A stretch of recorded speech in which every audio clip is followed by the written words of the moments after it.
Hi, I'm Will and you're watching Venture to Rome, an overland channel where we explore the Western US, do gear reviews and installs, and just generally have a lot of fun. So thanks for tuning in. Today I'm going to talk to you about the MetalCloak UnderCloak armor system that I installed and have been running on my 2023 Jeep Rubicon 392 Extreme Recon Edition. I'm going to tell you what I like, what I don't like, and why I think these systems are an essential piece of any build. Let's get started.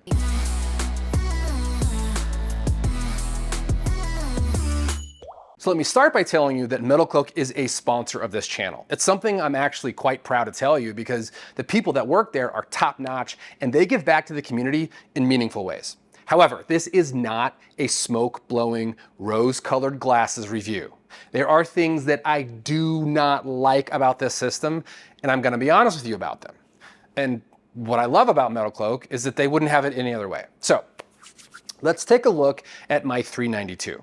I've put about 7,000 miles on it so far, and many of those miles have been off-road, and some of them on pretty dang tough trails. You can see by looking at my wheels and my fenders that I'm not babying this thing. And if we get down here to look under the frame and everything, you'll see more scratches and gashes on my sliders. And if we get even lower here and slide underneath the Jeep, you'll see some significant dings on the armor. I love seeing those dings. Every scratch, dent, or whatever on the UnderCloak system is one that didn't hit my transmission, oil pan, muffler, and gas tank. So overall, I'm really happy I have this thing on here.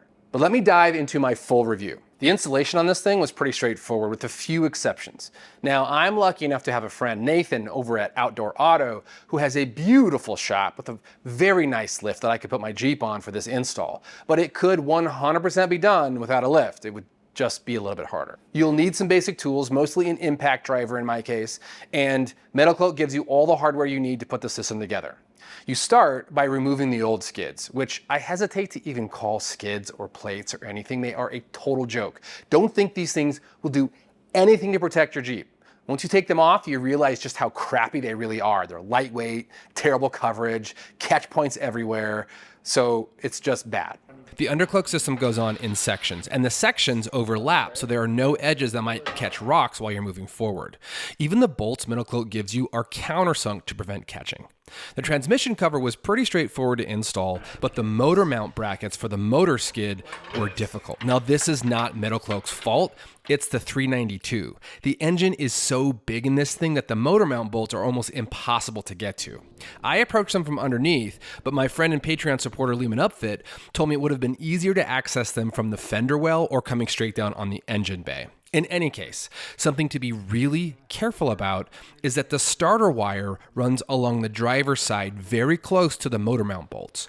I made the mistake of hitting it with my wrench and almost electrocuted myself in the process. So be careful if you have a 392.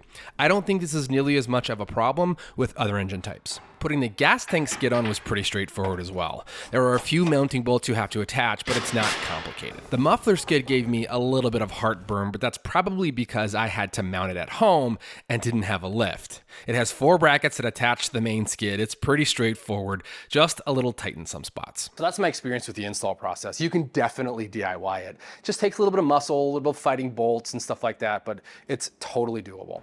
Now, the first thing I did after installing it was go directly to a rock crawling trail in the Boise area called Lost Trail.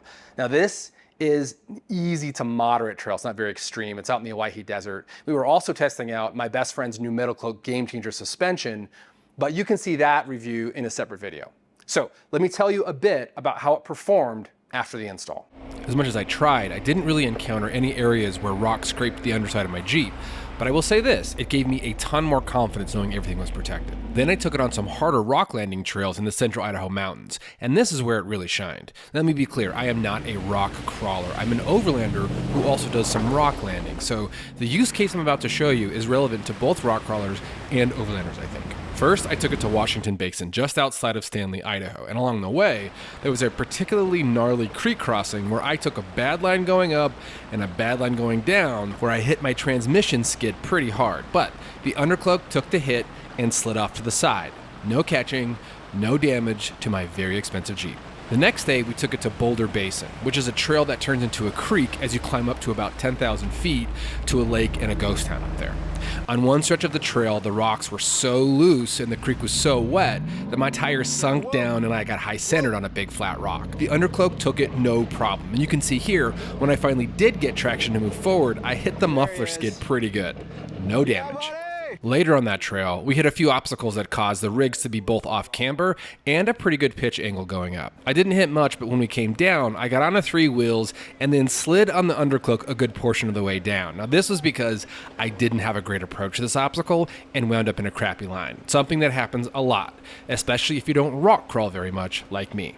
My last example is from our recent trip on the Nevada BDR. We took both our rigs on this 900+ mile off-road trip from Jarbidge, Nevada in the north to Oatman, Arizona in the south, running the entire length of Nevada on dirt roads in 6 days. What we encountered on this trip were some pretty gnarly washouts. These washouts were constant, and even with 35s on my Jeep, it scraped a fair amount. There was one section where we had to crawl over a washed out creek bed, and I was very glad to have the UnderCloak then. Our Gladiator scraped even more than the 392, and it doesn't have an UnderCloak system on it, so we had to stop multiple times to check on all the dragging parts to make sure everything was okay. So what do I think of this piece of gear from MetalCloak? Well, first of all, I think they make a really high quality product. They put a lot of R&D into the design of this system, and the materials are top notch. It fit nicely into my Jeep, and it works exactly as advertised. So yeah, I totally recommend this to anyone wanting to protect the underside of their Jeep. It's not perfect though. No product is perfect. So I have a couple things that are specific to overlanding that I think you should take into account. The first is weight. Steel skids are heavy. The MetalCloak skids are not as heavy as others, but it's still heavy. It's adding weight to your build. The weight is low, which is better than having it high on your rig, but weight is weight. So this is why some overlanders prefer aluminum skids. And when I asked MetalCloak about this, what they said is steel skids are different because they actually slide or glide over the rocks, while aluminum catches. So you can save weight with aluminum, but you may not be sliding over a rock, may get stuck on a rock that gets up under your rig. So that's what MetalCloak says, and I think there's a case to be made on both sides of that. And the second thing is the shovel effect. When you're driving on overgrown roads, which overlanders often do, the skids kind of chop the weeds that are sticking up and they stuff them next to really hot things in your rig, like your muffler or your transmission, and it kind of packs it in there, which is not good. Now, this isn't really a MetalCloak issue, it's a skid plate issue. I can't comment on whether or not MetalCloak skids do that more or less than other brands, but if you're out there in a field with overgrown weeds, stop every now and then and clean out the debris. I had a smoking Jeep a few times on the Nevada BDR, which was really scary, but it's an easy fix once I figured out what's happening. The bottom line is that without the UnderCloak system on my Jeep, it would most definitely be in the shop right now getting something fixed. There's no doubt in my mind. This is an essential modification, especially if you're not gonna put a big lift or 37 or 40-inch tires on your rig. If you're doing 35s or lower, put skids on your rig. You will not regret it. And if you're putting skids on your rig, I think you should consider this system from MetalCloak because it's very, very good. I have a link in the description of this video that takes you to the MetalCloak website if you're interested in learning more or purchasing one of those. Also, if you're watching this and you haven't subscribed to the channel, please do. We're trying to reach 50,000 subscribers. It doesn't cost you anything to subscribe, and it really helps the channel. So thank you in advance. Until next time, I'm Will from Venture to Rome. Thanks for watching.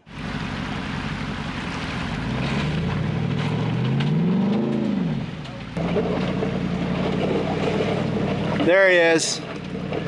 Yeah, buddy! Woo!